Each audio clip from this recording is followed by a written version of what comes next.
Hello, friends, and welcome to another episode of the This Is Gonna Hurt podcast with Jay Gordon Duncan.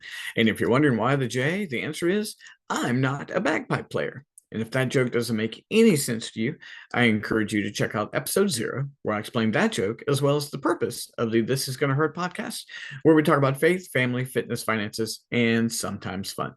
Well, friends, as always, thank you so much. Thank you, thank you, thank you. There was a great response and turnout for last week's episode where I talked about how to remove distraction. In fact, I talked about specific distractions that can be removed to help you meet your goals. So thank you. That episode is called, I believe, Distraction Detox or Detox Distractors.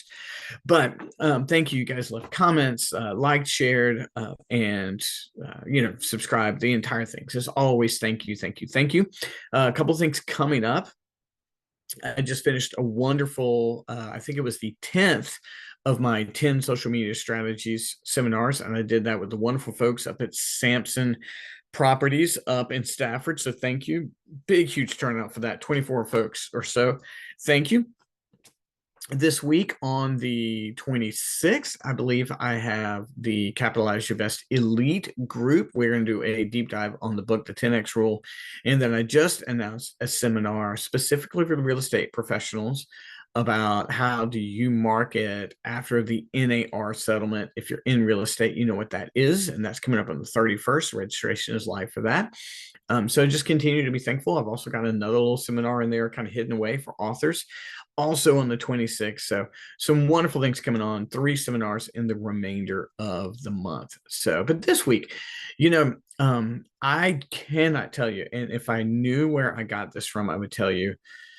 I was listening to a podcast or something. I really can't find it. And it was just one of those blips that stuck into my mind. And I want to reference it for you.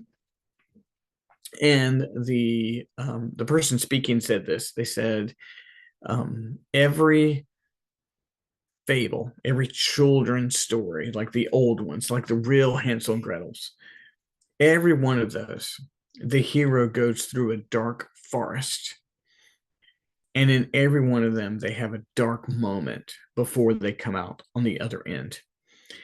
And the speaker referenced that to emphasize that in all of our stories, we go through dark forests and we also have a dark moment.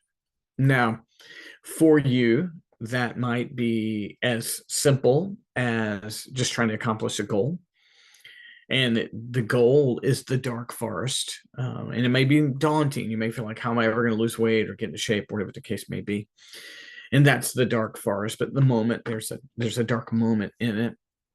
In your entrepreneur journey, there might be a dark forest of months where you're not making any money, and the dark moment when you're facing the wolf or the dragon, whatever the case may be, is whether you decide to go on or not. And then some of us have some real deep scars. Some of us went through seasons of abuse. That's the dark forest, and the dragon or the wolf is clearly a person. And the dark moment is when we had to decide whether we were going to stay or go. I think that this analogy is common for everybody, not just entrepreneurs, but I think it's common for people who are married. It's common for people who are trying to get in shape. It's common for people who have sicknesses. It's common for people who are getting older, that you're journeying through a dark forest and there's a dark moment. And some of us don't do well in those dark moments.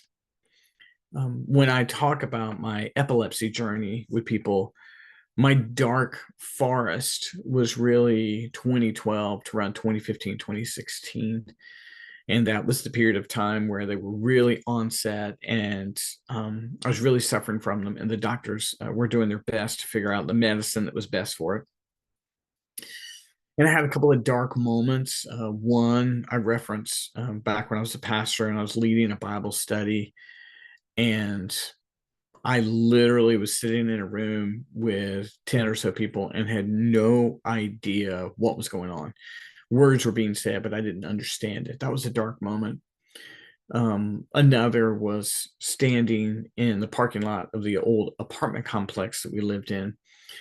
And I had gone from running 3 marathons in 2012 to not being able to run a single mile in 2013. And I remember standing in the parking lot, I can identify the spot and stopping and crying because my mind and body would not work together to run a single mile, not even slowly.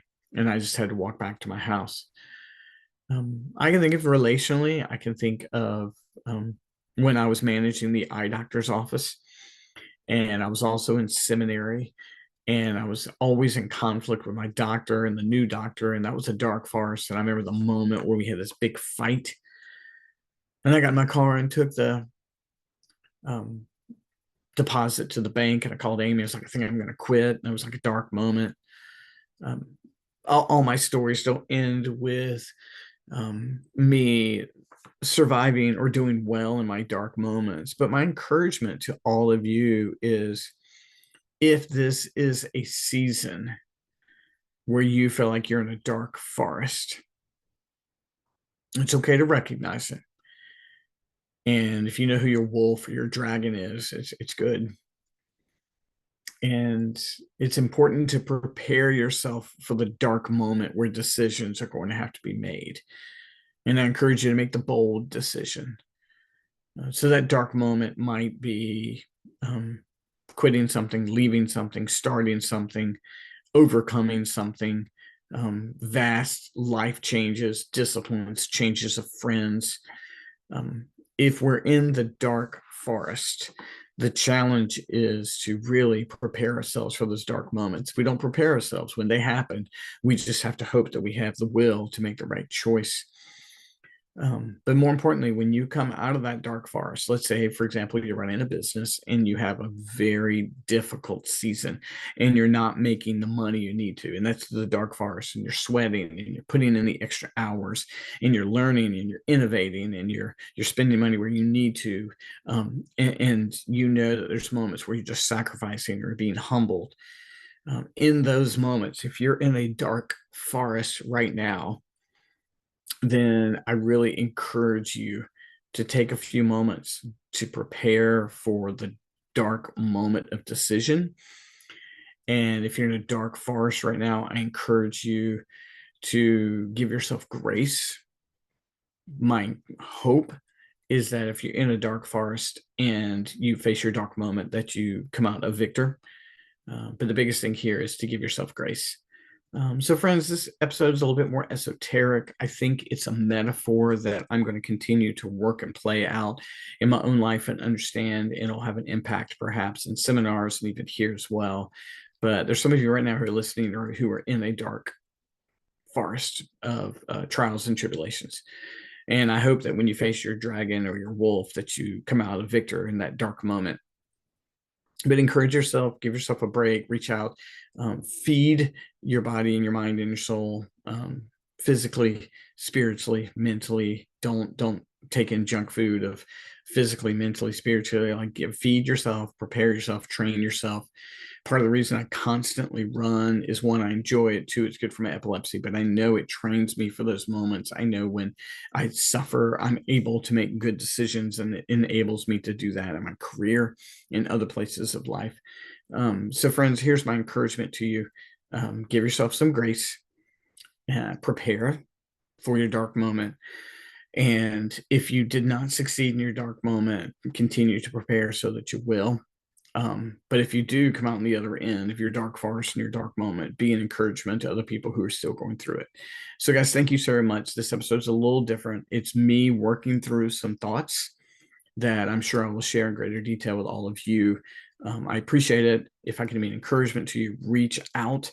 If this episode triggers a thought, let me hear it. And you might get more of these in the future. It all depends on how I hear back from you guys. So as always, I appreciate you tuning in, and I can't wait to see you again next week. Thanks so much.